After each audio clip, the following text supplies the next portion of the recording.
This is Horror Podcast.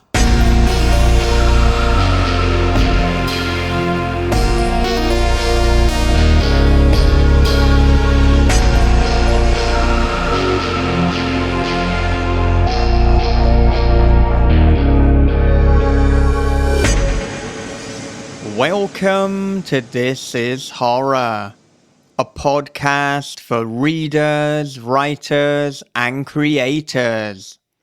I'm Michael David Wilson, and every episode alongside my co-host Bob Pastorella, we chat with the world's best writers about writing, life lessons, creativity, and much more.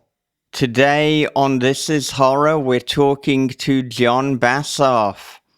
He is the author of 10 novels, and his mountain gothic novel Corrosion has been translated into French and German and was nominated for France's biggest crime fiction award.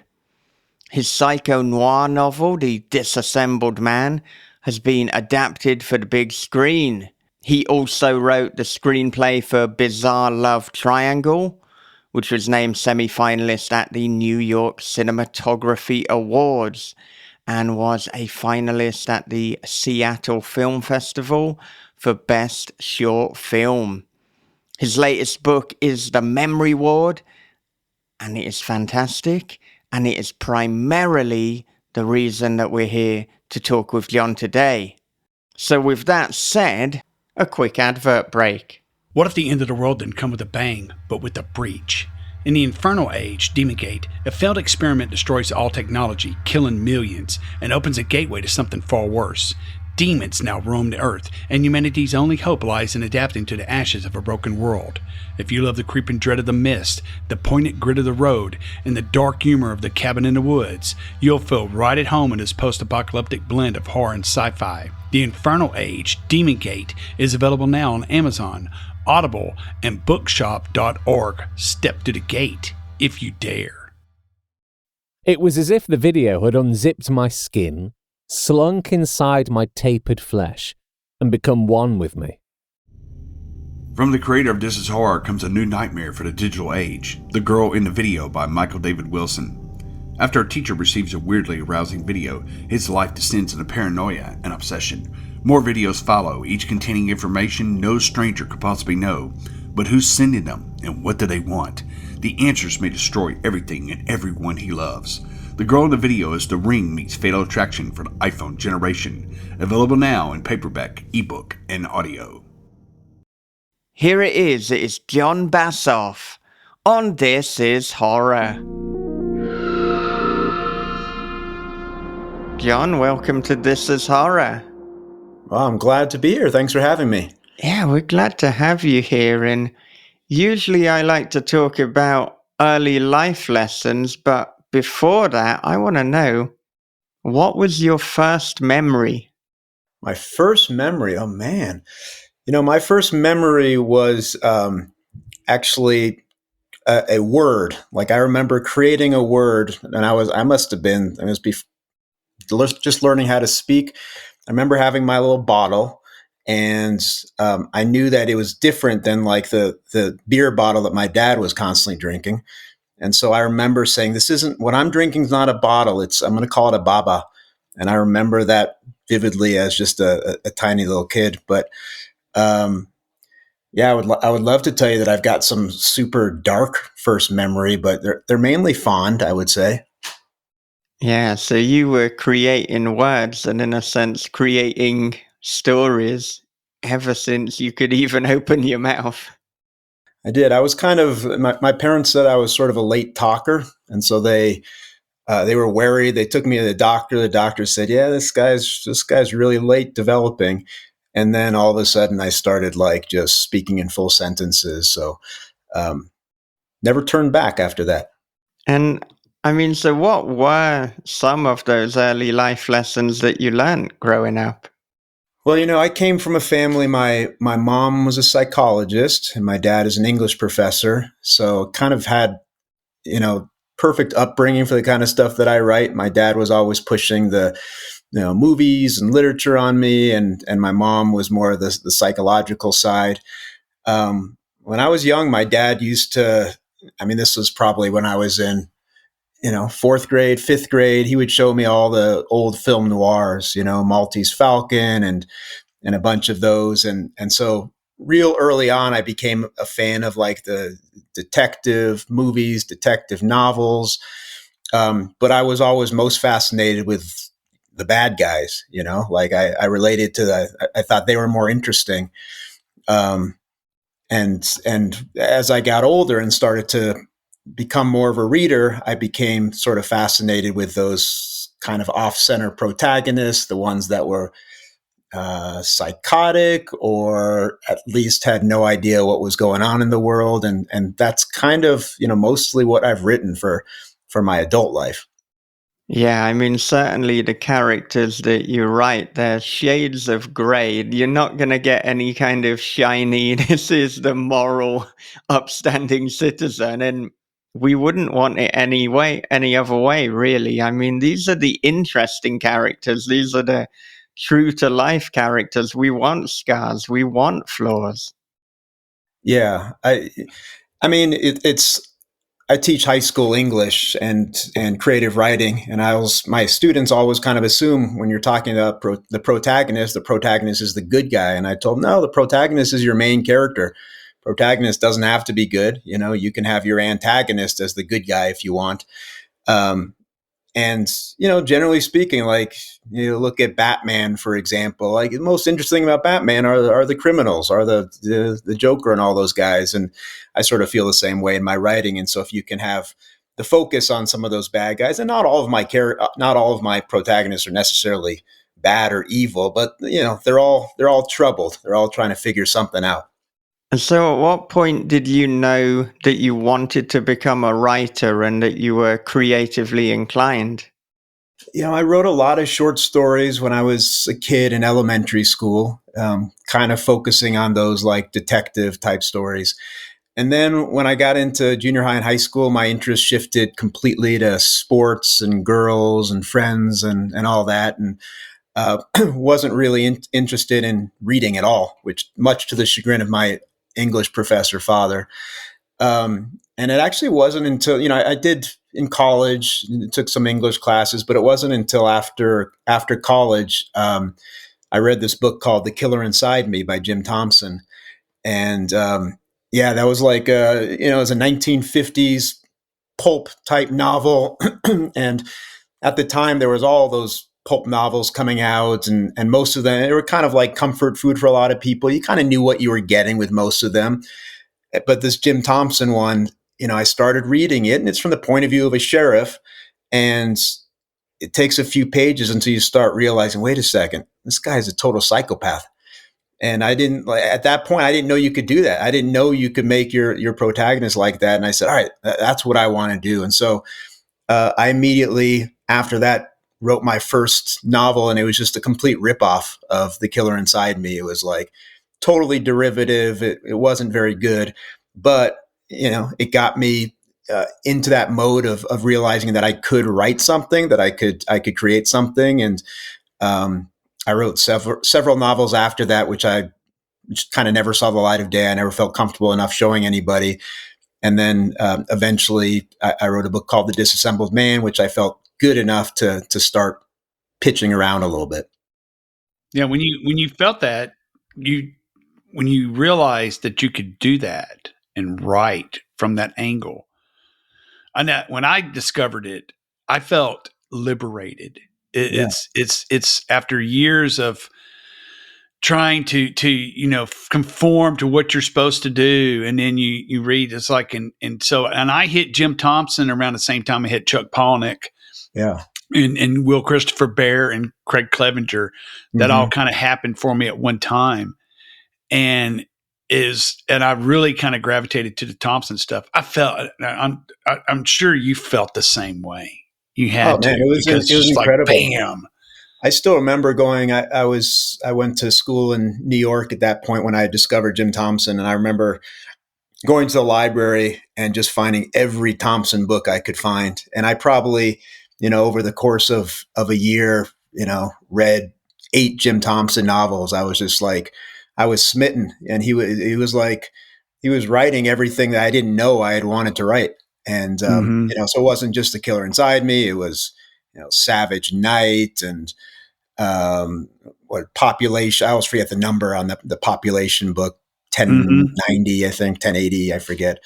But every single book was so unapologetically brutal, and wasn't dancing around all the tough stuff that's going on. And most of them took place in small towns where you kind of have these a veneer of respectability, and then he would present all that stuff that's underneath that. Yeah, he had this ability. It's like, and people don't realize he wrote The Getaway, Yeah. The Grifters. His books have been made, other than, The Killer Inside Me, his books have been made into films because even though you're following, a morally corrupt character usually, or somebody who's morally bankrupt, what you find is that it's just still a classic structure. And so, yeah, you can learn a lot just by reading some choice Jim Thompson. That's like an education in a book right there. Yeah, I mean, he was definitely my first education, and then I kind of shifted. And it's funny when I look at some of the earlier stuff that I wrote. It was I could tell what I was reading at that time too. So I read right around that same time I read Camus' The Stranger, which is completely different, but it has a murder kind of at the center of it. And that struck me a lot. And then I started getting some of those Southern Gothic writers, especially Flannery O'Connor. And I think as a writer, once you start, early on, since I was just imitating Jim Thompson and not doing a very good job of it, I really hadn't found my voice. But I think once you start finding several influences and you're sort of imitating all of them and you're not doing it very well, you can kind of get your own voice that way. And so I think in some ways, those combination of voices that I was imitating not well turned into my own voice. Mm-hmm. Yeah, and so you said that the Disassembled Man was the first novel that you wrote, but if my understanding is correct, Corrosion is the first one that was published. So yeah, what did that journey look like? Yeah, I had so interestingly, I had written The Disassembled Man, and I had struggled to. I mean, I didn't know anything about the industry. I didn't know anybody in the industry, and so I was just going online and like searching for small presses and sending it out, and just not really having any success.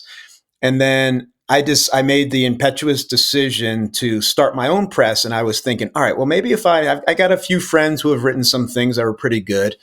Maybe if I start my own press, I can do this under a pen name, and it won't look like I'm self-publishing. It'll be like I'll trick people. People will never know. And so I started this little press. It was called New Pulp Press, and then of course people started submitting. A lot of people started submitting, and like some really good, crazy stuff. And so I started publishing a bunch of really cool books. Jake Hinkson, Hell on Church Street was a book that we published, but I put The Disassembled Man out there as well under a pen name of Nate Flexer. And when it was out there, a screenwriter had somehow found it and read it and contacted me and said he wanted to adapt it. He wanted to option it and adapt it. And so I said, sure. But again, I knew nothing about it. I knew one agent who was also a writer, a crime writer named Alan Guthrie, and he was a Scottish writer, but also an agent. And so I contacted him and said, hey, so this guy just wanted to option The Disassembled Man. Do you have any advice? And he said, yeah, my advice is you take me on as your agent. And so he became my agent, and then I wrote Corrosion, and it was published with a small horror press called Dark Fuse, which no longer exists anymore. And then after that one came out and did pretty well with Dark Fuse, they asked to publish The Disassembled Man under my own name. So Corrosion was first, but then The Disassembled Man was actually written first. And in terms of getting contacted about making the Disassembled Man into a film, so was that Ivan Kavanagh or did that come later? Because I know that in this business, like the person who initially contacts us might not be the one who ultimately Yeah. makes the film. No, the Disassembled Man has had a long and tortuous film career. So the first guy who optioned it was someone named Ethan Goldman, and um, he actually wrote a screenplay which I thought was really good, but nothing really came of it. And then somehow years later, when Corrosion came out, I was contacted by a different screenwriter who wanted to adapt Corrosion, and one of the directors that we went out to was Ivan Kavanagh, and he ended up not. My producers ended up picking somebody else to direct Corrosion, but Ivan and I kind of became friends because we really connected with a lot of the same stuff. And then he read The Disassembled Man and decided he wanted to direct that, and it was with him for for several years, but again, just never happened. And then got picked up by another agency, and we've had several lead actors attached and different directors, and it just hasn't happened. There's the Drive-Thru Crematorium is the one that's kind of better poised right now to possibly become a film. But these things are so complicated, and someone, I forget who it was, but someone said in publishing, it's all about no, no, no until it's yes. And in film, it's always yes, yes, yes, yes till it's no. And so I've had a lot of experience with that in film of being told it's going to happen, and hasn't happened yet. I found in film too that there's the Hollywood no, which is essentially like we're not going to definitively say no, we're just going to cease all contact now, which is not ideal. Like I'd prefer publishing where it's like the no is a literal no, but I guess I prefer the money of Hollywood though, so it's a tricky one. That is true, yeah. Well, and there's people I know who have had their projects optioned by big corporations, and they kind of get upset when it gets made because then they lose that yearly option money. Some people just live off, all right, these companies are going to keep giving me that money every year and not make it. I'm totally happy with that. I'm narcissistic enough that I really want it to be made more so than just get the option money. So. Yeah, see, I thought you were going to go in a different direction there and say when it is made, it then doesn't resemble the book, which is the other problem. Like it can get twisted so much that really the only thing that it has in common is the title. But yeah, the film industry, it's a complicated beast, but we all want a piece of it nonetheless. We do. I mean, when you're writing your novel, you're the lead actor, you're the director, you're all the parts, and you have complete control over it. I mean, I know there's editorial stuff that comes later with the publisher and so forth, but really you're the one doing all the creating. And then with film, it's just there's so many pieces that are going into place. You obviously have all the financial interests and so much money, especially when you're talking about Hollywood. And then you have all the names and the directors and the egos and everything. And like, I always want, like, how is it possible that anything ever gets made? I sometimes wonder, but obviously it does. But I think, like, for me, I think it would be thrilling just because I think it would be cool to have a bunch of creative people kind of interpreting your work. And even if it ended up being something different, hopefully it would be something good. But I think that it would be exciting.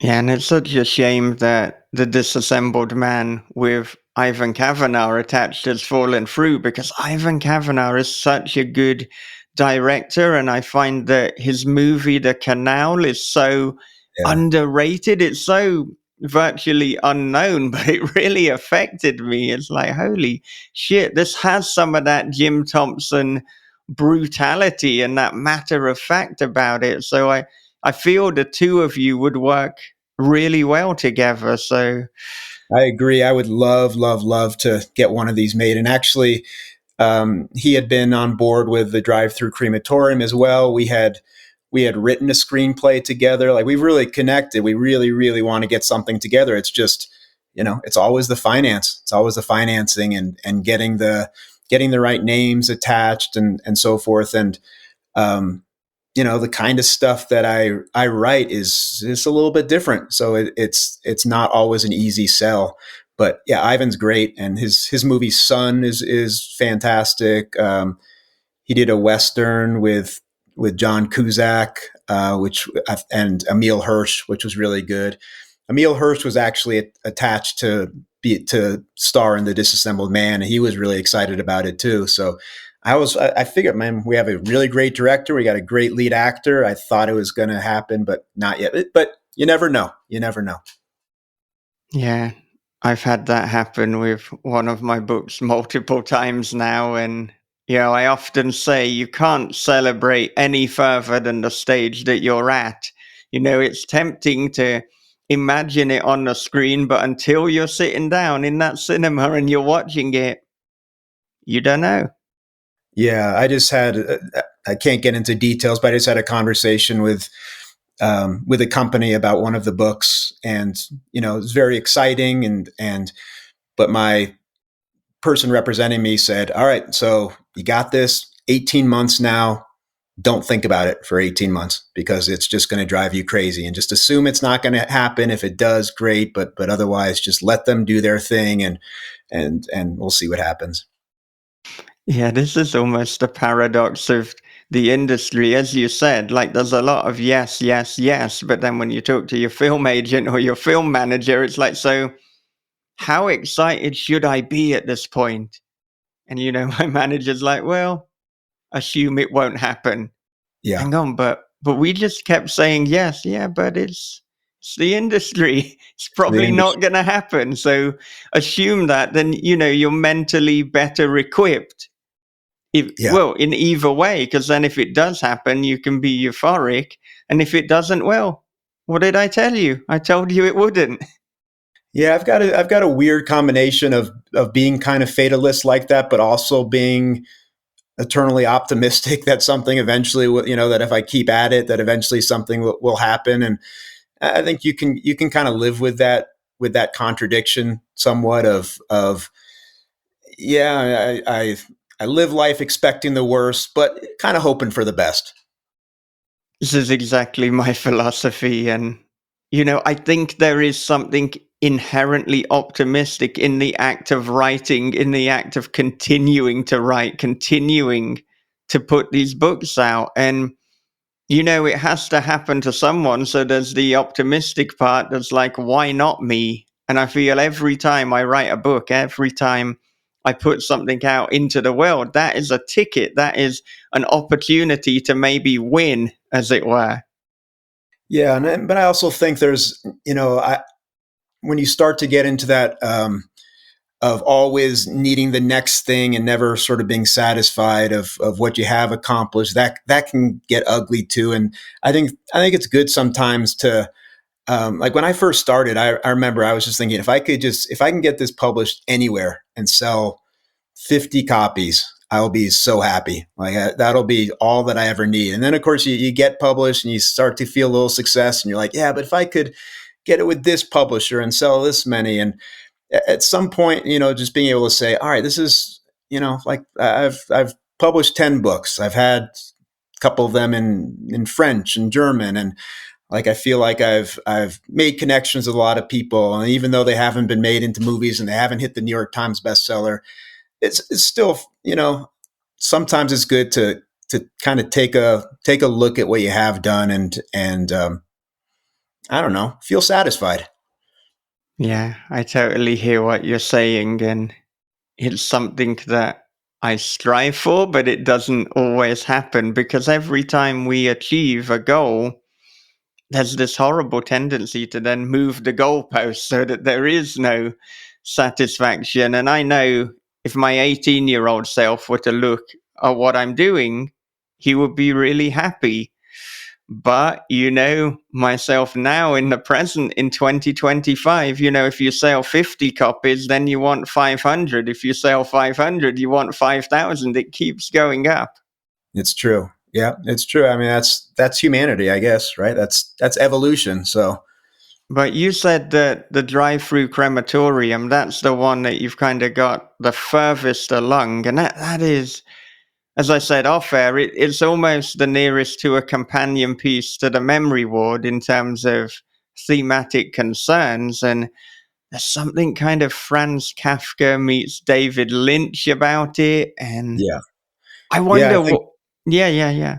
no, I think that's a good, for Drive-Thru Crematorium. Those are probably the two influences, Kafka and Yeah. Lynch, and sort of meet somewhere halfway. Yeah, it was. It's when I write books, I've always considered myself a genre writer, but I've never totally fit into one particular genre.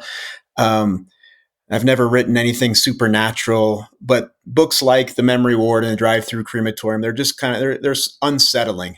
The horror in them is unsettling. The horror is psychological, and both of them take place in kind of either suburbia or small town America, where on the surface things seem pristine, the veneer seems pristine, but then I always think of that David Lynch movie Blue Velvet, where in the opening scene you see the white picket fences and the green lawns and people trimming the bushes and everything looks perfect, but then you start looking underneath the grass and there's all the worms and centipedes trying to crawl their way up. And I always love that image, and that's kind of what I tried to do in both of those books. Right, but instead of it being the grass with the Drive-Thru Crematorium, you got to look underneath the skin, and with the Memory Ward, you've got to look underneath the wallpaper. So There you go. Yeah, I didn't think about that, but it's always pulling something back. And yeah, it was funny. For the Memory Ward, that was the image before I even had the story. That was the image that popped in first, is somebody peeling back wallpaper and getting a story behind the wallpaper. And then once I had that image, I'm like, all right, I gotta figure out what this is, what is behind that wallpaper. yeah, there's something instantly recognizable about this kind of setting where you're in a small town, but you know that there's something deeply wrong and disquieting, and you can't quite put your finger on it. And I think, the obvious comparison that a number of people have made is to the Stepford Wives, but it also has something a little bit Twin Peaks, a little bit Wayward Pines. There's almost something Silent Hill. It's too good to be true when you know that when you uncover the truth, you're going to wish that you hadn't. It's kind of this philosophical quandary about would you rather know the truth, or would you rather just live in innocence, in bliss? Yeah, that is kind of the ultimate question of the book. And I've always been fascinated with memory and with faulty memory. And they talk about how, like, even when we remember something, our memory changes each time you remember it. And so it's never the complete story. And then also with the Memory War, just identity of what makes us a human. Is our humanity based on our memories and our past narratives, or is there something else? Is there a soul of some sort? So that's kind of a central question as well. But yeah, there is sort of, as you move forward in that book, that moral dilemma. Is it better to know, or is it better to remain in that childlike innocence, that childlike bliss? Because that's kind of fun too, waiting for Santa Claus to deliver your presents and on Christmas morning is a nice feeling. And can we just keep lying? That's why we lie to our kids as long as we can about that.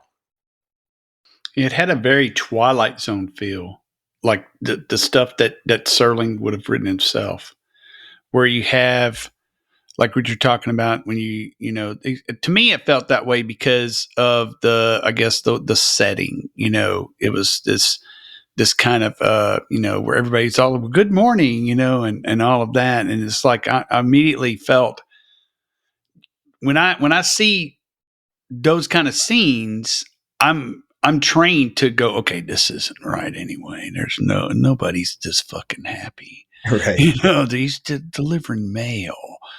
what the fuck's going on here? So I was already on edge, and I'm just looking for, where's the world going to peel back? Well, I didn't know it was going to be like literally, but yeah, I'd peel back the wallpaper. But it was like, this is so Twilight Zone. And it was fucking cool, man. Well, It thanks. really was. And Yeah, I could see the Stepford Wives, but I don't know. It didn't really look. I would put it like it was very tongue in cheek. Yeah. And I didn't really, if I was supposed to feel that reading the Memory Ward, then, I felt more disturbed, unsettled than tongue in cheek. Yeah, I think the Twilight Zone's a great one. And it's funny, when I was writing it, I wasn't thinking of the Twilight Zone, but then once I was done, I was like, yeah, it's got that vibe, because I think I purposefully, even though it takes place in contemporary time, it has that 1950s feel. And I've always been just like totally fascinated by the 1950s, because it was such a time of transition in our country after World War II, and the move to mass production and to the suburbs and those kind of neighborhoods. And then you had, like, with an advertising. And so you began to have this kind of ideal structure of what the family was and what the town was. But the 1950s is also the time of the atomic bomb and the Cold War. And so there's all this paranoia. And so I really, really wanted the book to kind of have that sense of paranoia. And you watch those old Twilight Zone episodes, and obviously some are better than others, but all of them have like that underlying sense of dread, an underlying sense that you're being watched, and this isn't, and something is different than what we're seeing here. So that was what I was going for. And I was aware of Stepford Wives, but I do like that Twilight Zone comp a lot.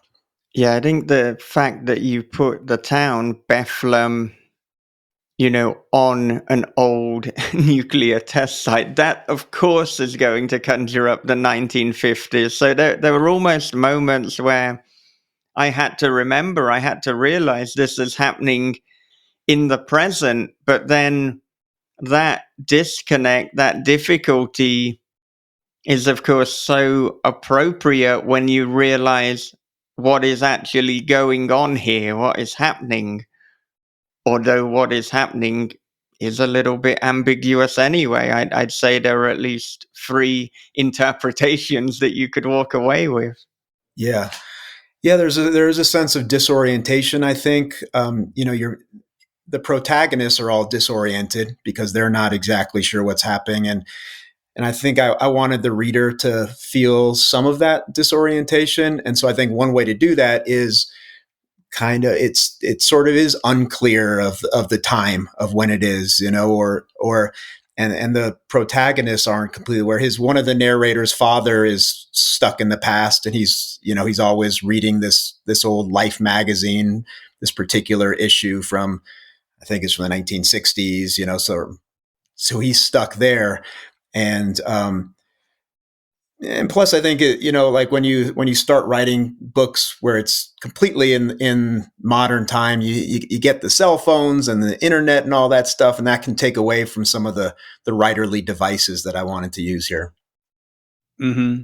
The setting becomes a character. It's like I noticed that because you had to really think this is actually taking place right now, but. Yeah.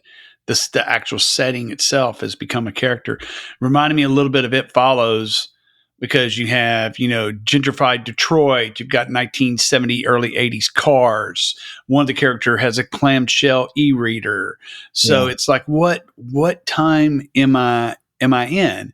And so that's very unsettling. So yeah, you did good with that. I'm about to take notes on that. Because that was actually quite brilliant. Yeah, I mean, the setting for me is it's always like a main character, because it does deal so much with the mood that you're going to connect with, and it's the place that your protagonists live, and it's the place that they're reacting to. So my books have gone all over the place, but everyone has a setting that's unsettling in different ways. Corrosion takes place in a really, really creepy mountain town with mountain shacks and all that stuff, which is more sort of traditional horror and isolation. And the Drive-Thru Crematorium takes place in a weird old amusement park town. And then, I wrote a book called Factory Town, which takes place in sort of this industrial wasteland. So there's so many different settings that I've always been excited to jump into. But the one setting that I always had a really, really hard time making scary was like the place that I lived in, which is, I live in kind of a medium-sized town, and there's a suburban feel to it. And I always felt like it's just too boring to write about.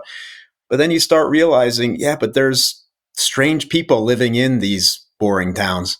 And so I think we've seen some of the rise of that suburban horror, and I've really enjoyed kind of adding that as one of those settings.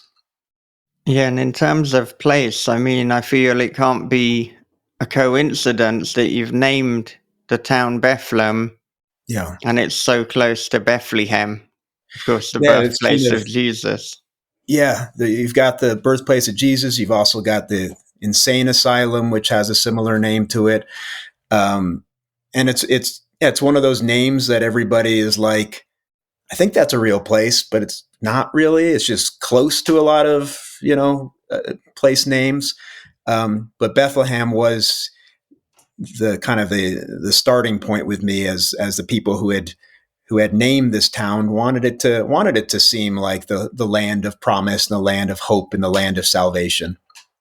And that's always, when we start to believe that we've created something that's going to lead to our salvation, that's probably the surest way straight down to our damnation. So I do not disagree with you there. Yeah, I think that's a fairly accurate statement. And I mean, with this and with probably the vast majority, if not all of your books, this obsession with memory and how much we can trust it seems to be a career concern of yours. So I'm wondering, how much can you personally trust your own memory? And do you have any things in place to help you trust it more? man, I mean, it's really interesting. I was in Seattle this past weekend for a book event and met up with a bunch of people from high school and from my past who lived out there. And in particular, I had a conversation with this woman, and we had shared experiences and our memories of those experiences, which I am completely sure my memory is correct on. She is completely sure that her memory is correct on. And it's not like minor or like trivial details. It's like, major pieces of the narrative. And I think that happens all the time. And it's why, eyewitnesses are so unreliable. Our brain's a clever thing, and it convinces us that what we are remembering is the truth. And sometimes it is, and I think a whole lot of times it's not. I think we're really just always kind of trying to create that narrative that gives us some kind of a comfort, and so we choose which memories we're going to use to fit that comfort. And then sometimes when you're more self-destructive, it's the other way around. You're picking those memories that are going to cause more pain and focusing on those memories to cause more pain, even if you've kind of created those memories as well. So yeah, it would be nice if we could have just like if I could just watch a movie of my life and say, okay, here's what actually happened. But instead, we're just relying on these little bits and pieces of whatever our brain decides on. Yeah, though ironically, even the movie would be unreliable because what's off camera? What aren't we seeing here? So you're never gonna. I mean, is there ever such a thing as objective truth? I mean, there's a big question that we Yeah. probably can't. Well, you've said no, so we have answered it. No. Yeah, I don't think so. I mean, there was I'm not going to remember the author's name, But there was an author and like started doing some of that the new wave stuff from France. Grier, I think, is his name, and he wrote a novel like where he was trying to be completely objective. So there was throughout it was just everything was just describing what it was that was being seen, and there was you never got into anybody's head. It was just completely objective. But of course, we know he's the one who's writing it. So somewhere off screen, off camera, is a narrator, and behind the narrator is an author. So and everybody has their bias, and everybody is picking what it is that what it is that they're going to write, what it is that they're going to leave out. So yeah, I'm on the side of no real objective truth. And I mean, talking about things that can't easily be discerned, as you said, you write kind of in the cracks between genres.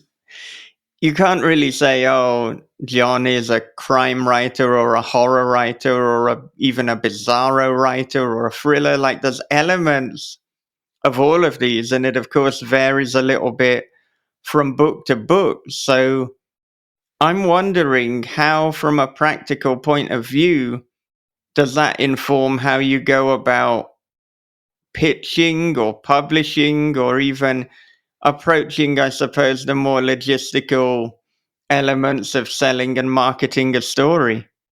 Well, it certainly hasn't helped, I'll tell you that. But yeah, I mean, genre is a way of organizing for readers and for publishers, of like putting things in, of having certain expectations of what it is that you're getting. Like if you're a mystery fan, you get a mystery book, you have a certain expectation of what it is that you're getting there.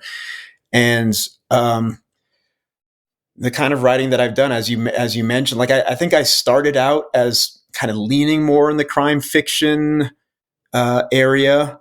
And I think the longer I've written, the more stuff that I read and write is kind of gone off towards horror a little bit. But yeah, like it doesn't match completely. And so it becomes a little challenging for the publishers to figure out what it is. And like, so for example, Beneath Cruel Waters, my last novel, is really kind of it's dark psychological. It's almost like a family drama in a way.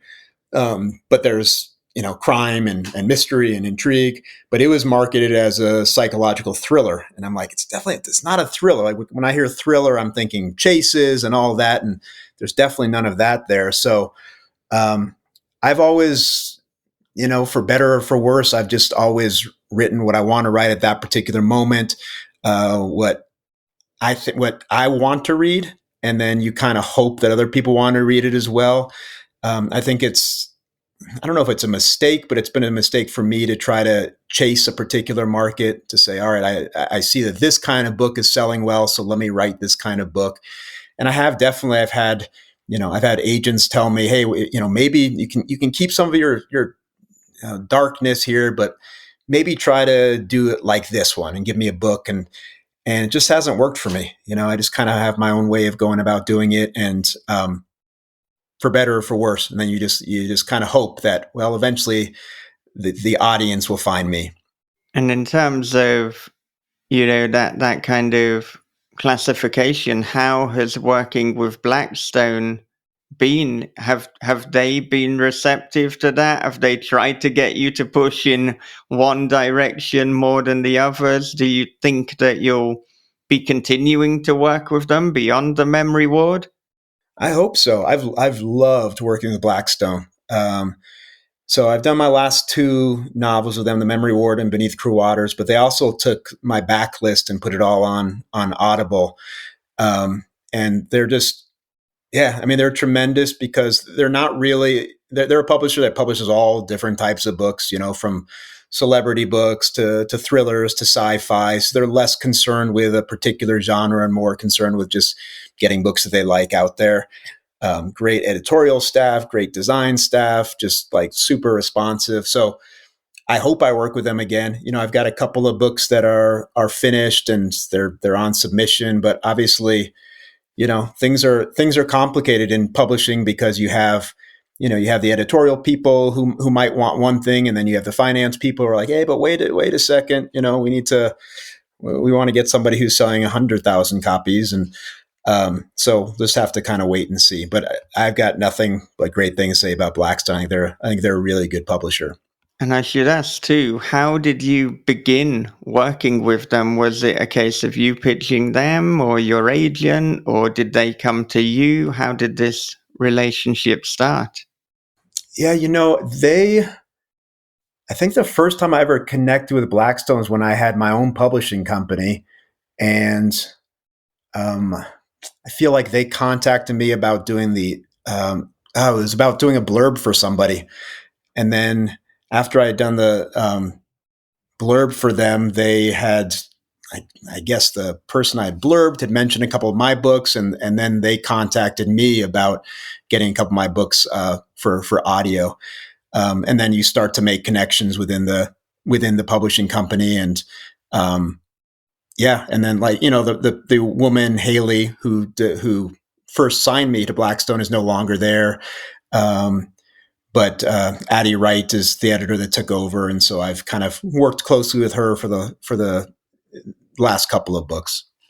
Yeah, I've noticed Blackstone picking up some of these interesting authors that, don't neatly fit into genre boxes. I mean, Eric LaRocca is another one. And I think, like you said, because they're not kind of stamping their flag to sci-fi or horror or crime, I think it's enabling them to perhaps take chances that other big presses usually wouldn't. So I think it's an exciting time. I hope there are going to be more big presses and small presses, all presses taking these chances. Yeah, I do too. I mean, it's I get it that we have to have to pay the bills. These publishers have to sign some authors that are kind of more sure things and are brand names and so forth. But you got to hope. Like I know it used to be that these publishers would have their, those handful of authors that would kind of carry the press, and then it was almost like a public service. All right, we're going to then sign some other authors that might not sell a lot, but are really, really interesting. And I think, unfortunately, it's kind of shifted away from that, where every single author they sign, they're hoping for the bestseller. And so if you don't, whereas in the past, it was like, all right, your first book didn't sell, your second book didn't sell, but we love your stuff, so we're going to keep you on, and maybe you can build an audience and keep working with you. Now, I think a lot of times in the industry, it's all right, let's find an unknown who's got a good book and just hope somehow that it hits it big. And if it doesn't, we'll find another author and hope that she hits it big, and keep going that way. And, from a business standpoint, I guess it makes sense. But I think from artistic, creative, from the writer's standpoint and a reader's standpoint, I wish there was more like, all right, let's kind of nurture some of these careers of interesting writers. Right, because it can take a number of books too for an author to really kind of capture the public's imagination and for then the sales to take off. And if we think about a lot of the writers, historically that have been doing interesting things, I mean, if you think of Kurt Vonnegut, for example, you can't put Vonnegut in a genre box. And in fact, his book, Breakfast of Champions, thematically, it kind of, the memory ward had something about that, just this perception as to what's real, what isn't real. Am I the only person who actually exists? And yeah, I think putting these absurd and these interesting authors, putting the spotlight on them, that's what's going to ultimately be better for, I guess, for art, ultimately.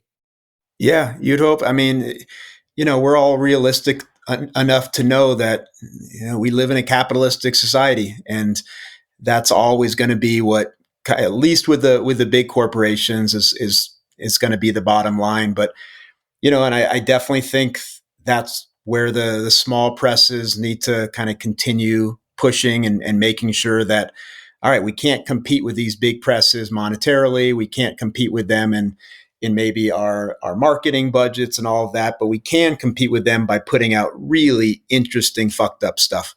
And there's definitely some small presses who are doing that. And I just, I hope they keep doing that.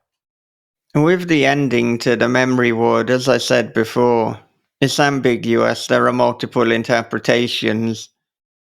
I found out through watching one of your previous interviews that actually you and your editor disagreed as Yeah. to how it ultimately ended. So I wondered what did that conversation even look like, and did it alter anything creatively, or was this just a kind of philosophical discussion between the two of you? Yeah, it was more like she read it and she said, "All right, I see that there's, kind of a couple different interpretations here. I thought it was this way. Am I right?" And I said, "No, you're wrong. That's not the way. That wasn't the way I saw it ending." And then she said, "Well, I'm glad." She said, "Because I prefer your vision to the one that I had." Um, and like obviously I don't want to do any spoilers here, but I feel like there's enough clues in there. There's enough. I mean, anytime you're dealing with unreliable narrators, you have to pick and choose other little clues that come from other characters and other things. And I feel like there's enough there that you should hopefully come to my interpretation, um, but I know not everybody does. And I think some people have been disappointed when they, like with the ending, some people have thought it was one way and they felt that was a letdown. And I'm like, no, but that's not really the ending. That's not what happened. But I do think there's a difference between an ambiguous ending and then just like ending on a cliffhanger. It pisses me off when you're, watching a TV series or something and it's like it ends at a cliffhanger because, well, they got to get to season 2 and make you watch season 2. And I didn't think I was cheating people on this. I just thought it was up for interpretation. Yeah, I certainly didn't think you did the classic TV ending where there are no questions answered. But the more infuriating thing with the TV series is when they leave it on such a wildly ambiguous note and then it's not renewed for the next season. And it's like, Yeah. well, great. We've had no resolution now. And Well, and you also wonder I wonder, I would think it'd be interesting to be in some of those writing rooms. Like sometimes there's these shows that have all these super intriguing questions that come up and they never do get answered. And you wonder, well, do you have an answer? Like, are you just kind of, because as a writer, I can put out all sorts of like intriguing, like weird stuff. If I don't have to like give you any answers to it, I can do that all night long. And I do sometimes wonder if they're just kind of doing it by the seat of their pants and saying, "Oh, hopefully they'll just keep renewing us and we'll just keep dropping these questions in and never actually answering them."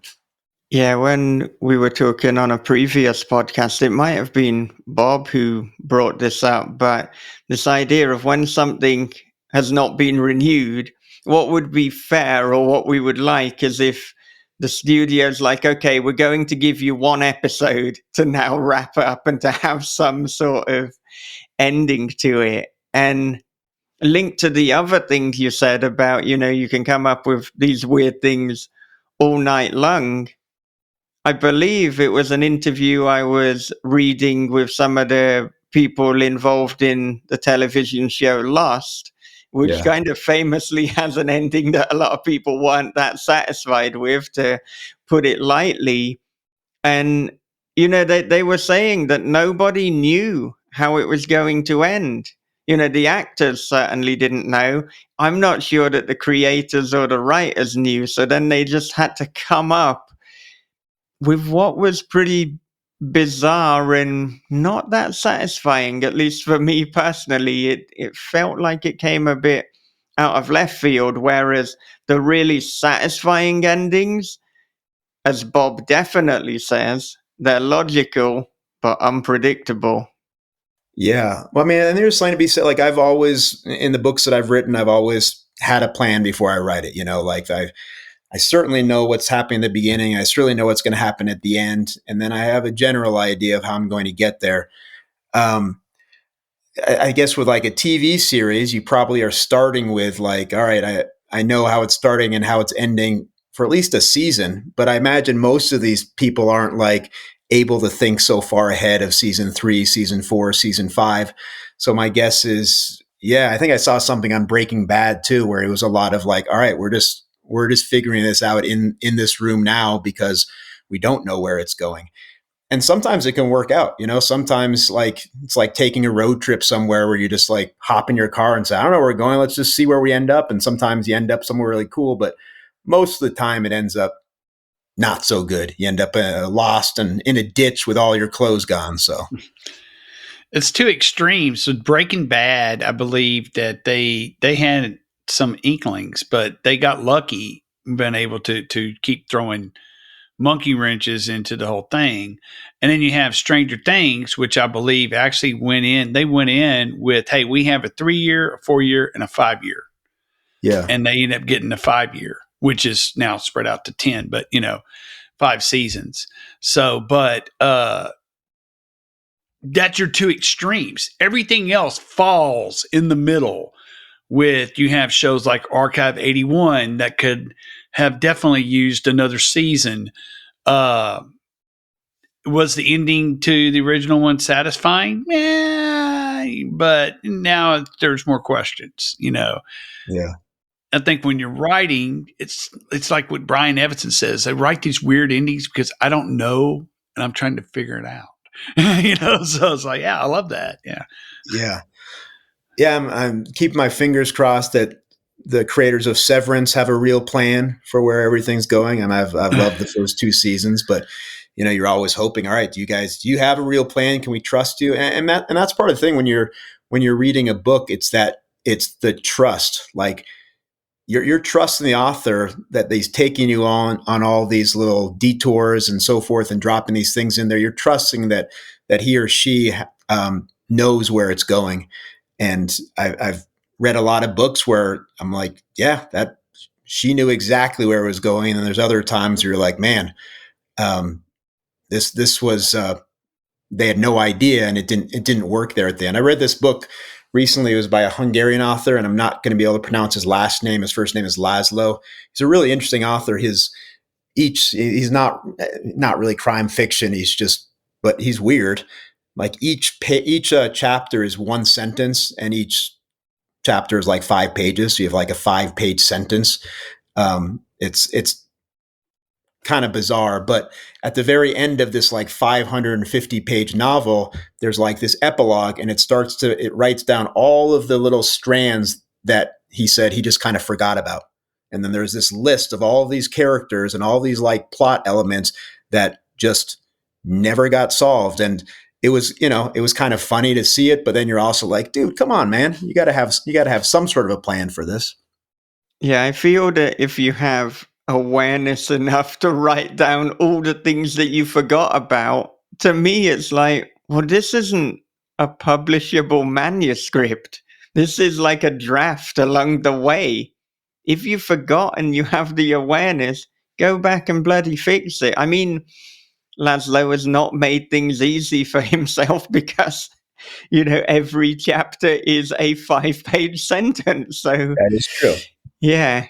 Yeah, it's what we would call postmodern. So I think he'll say this is all part of my postmodern writing. So, oh my goodness.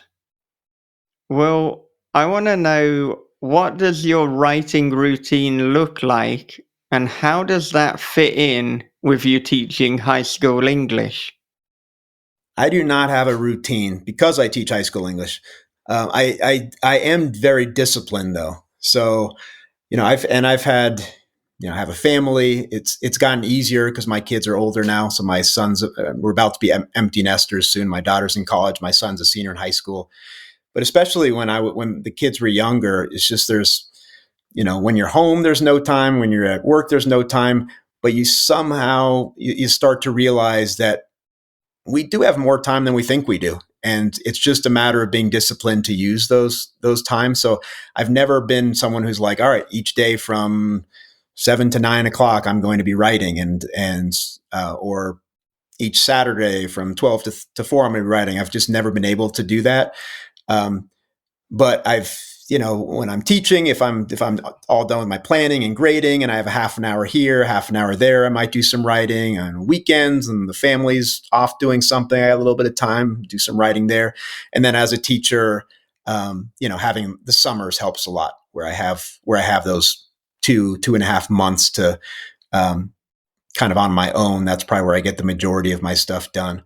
But like I still feel like I waste a ton of time, and I spend too much time scrolling on Instagram and too much time procrastinating, and I'm still able to write a novel a year. So I think we do have those hours if we're willing to use them.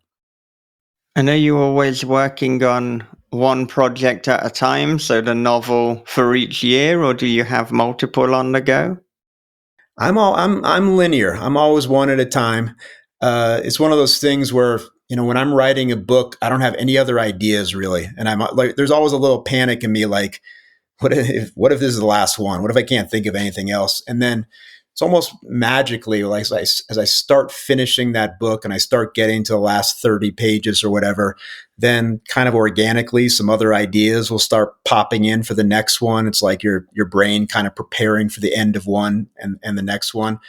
Yeah, but generally speaking, it's been like, I mean, it takes me about 9 months to a year to write a book, and then I'm on to the next one. I usually take a few weeks off to do nothing once I'm totally done, but it is one at a time. But the way publishing works, like the Memory Ward, I probably finished this book like at least 4 years ago. It just takes a while for it to go through the publishing and to have all that editorial work done, and so you're already like I have two novels done that haven't seen the light of day yet. So it's always funny when you're talking about one book. It's like, in a way, it seems like an old book to you, even though it's new to everybody else. So are you currently shopping those other two novels around? Yeah, we're with my agent. We're just kind of starting that process. Obviously Blackstone's going to kind of get first look at them, but yeah, we'll kind of see what happens with them.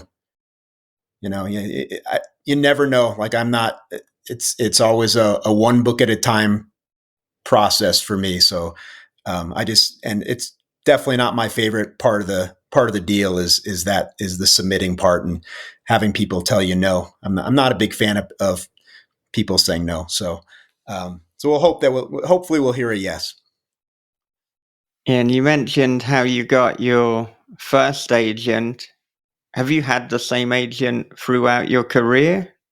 I haven't. I've had 4 different agents. The one I'm working with now is Becky Lejeune. She's, I live in Colorado. She's a Colorado agent. She really specializes in kind of dark horror stuff. She's wonderful. She's, super responsive. She knows her stuff. So I feel really thankful. I mean, I've enjoyed all my agents, but I feel really thankful to be working with her. Yeah, I know who Becky is, and she seemingly in the last few years has almost picked up like a who's who of horror, just these amazing cutting edge authors and people like Max Booth and Laurel Hightower and Alan Baxter. And I'm not going to keep naming them, otherwise it's going to be a very uninteresting end to the podcast. But yeah, she really knows her stuff. And yeah, I didn't know that you were with Becky, but it totally makes sense because she represents a lot of authors who are doing things that are in a multitude of genres that are harder to classify in the best possible way. Well, and what's cool is that she really loves those kind of books, so she's a reader first and foremost, and she loves horror and dark stuff. And so she's excited. Like it's not like, well, I do romance, but I'll do mystery. It's like, no, this is what I love. I love horror. And so she's been, yeah, I've loved working with her, and it's cool having, I've never had an agent live close to me. I've always had, them live in New York, or my first agent lived in Scotland. But since she's close to me, we have lunch and talk shop and talk movies. So it's been good. And so for anyone who's listening, who's kind of on the edge about reading the Memory Ward, I mean, first of all, I'd say you fucking shouldn't be. It's an amazing book. You should read The Memory Ward. But do you have a kind of final pitch or perhaps a takeaway in terms of the type of readers that this one is for? Well, I'll give the elevator pitch. I actually was at a little conference where I went table to table and I had to give the same pitch to like 50 different tables. So it was like, and you start thinking, wait a second, did I just say this to you or did I just say this 3 minutes ago? I don't know. But I do remember this pitch. Basically at the beginning of the novel, we have this postal worker who lives this seemingly kind of idyllic life.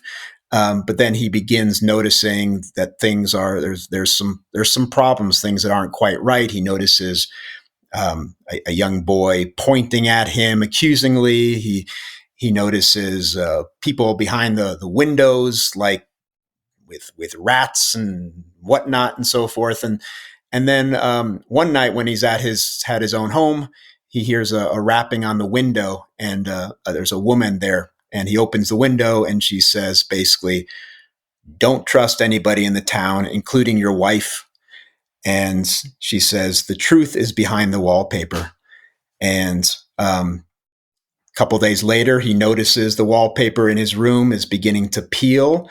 And he goes up there and he begins peeling back the wallpaper. And then you got to buy the book and read it to find out what's behind. So that's the pitch. Yeah. An absolutely incredible book. And as I said to you off air, after reading it, I've now been systematically devouring your entire back catalogue. So I think people are really in for a treat with this one. And a strong recommendation from me. I know it's a strong recommendation from Bob too. Definitely. Yes. Well, I appreciate that coming from you guys. That means a lot. So thank you. Well, where can our listeners connect with you?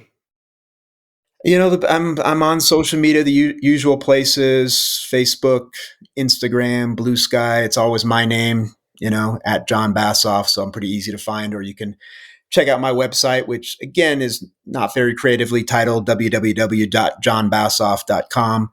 And I love interacting. And if you read the book and want to ask me any questions, I'm always down for that. All right. Do you have any final thoughts to leave our listeners with? I would just say keep challenging yourself. Go out of your comfort zone. Read things that maybe you normally wouldn't read, and I think that's how you grow as a reader and how you grow as a person. And that's really what I try to do as a reader. All right. Thank you again for joining us. Thanks so much for having me. Well, thank you to Jon Bassoff for spending the time chatting with us. I can't wait to get him back on the show and to talk more about his books. I am now an absolute fan of his work, and we really did just scratch the surface in that one, so do expect there to be many more conversations in the future. Now, you probably know that I'm always thinking about how I can do a little bit more for This Is Horror and the horror fiction community.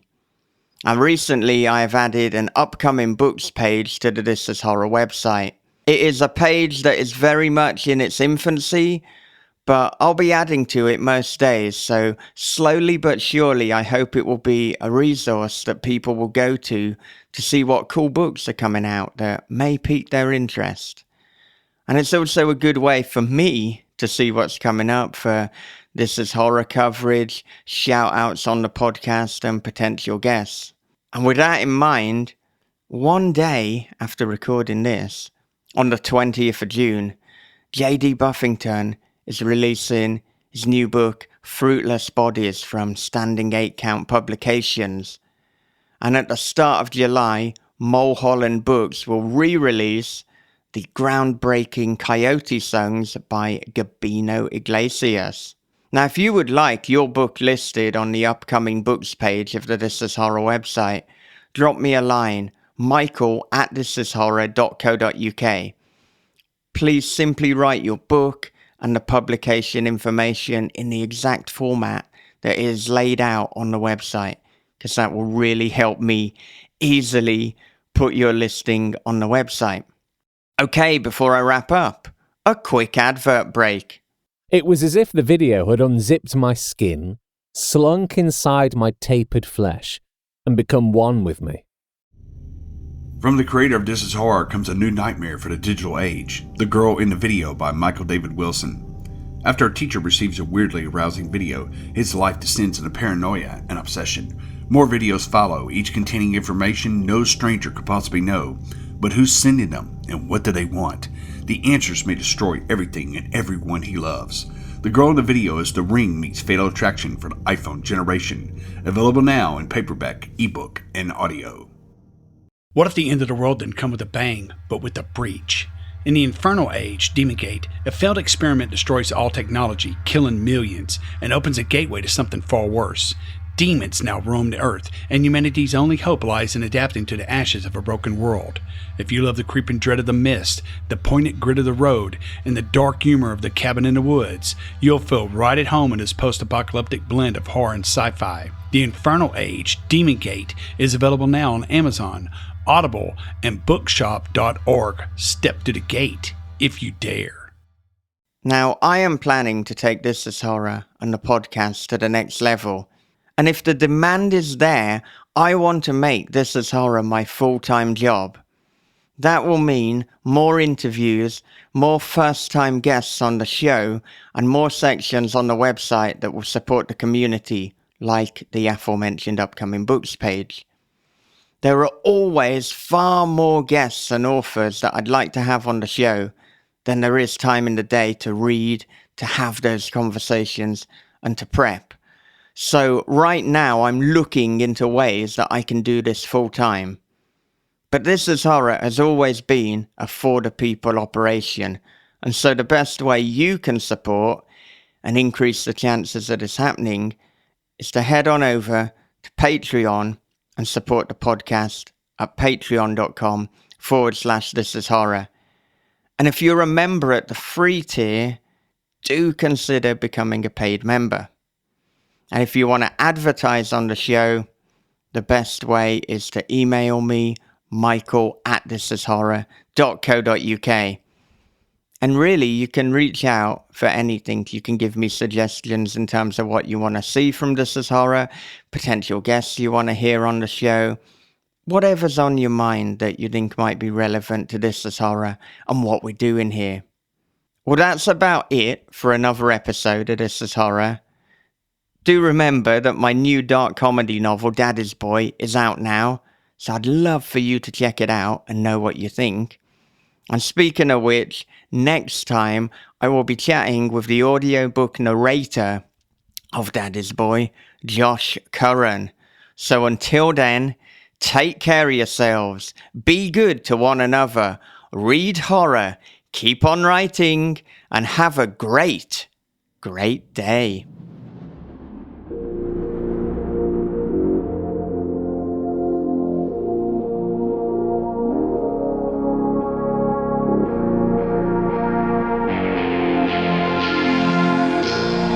This is Horror Podcast.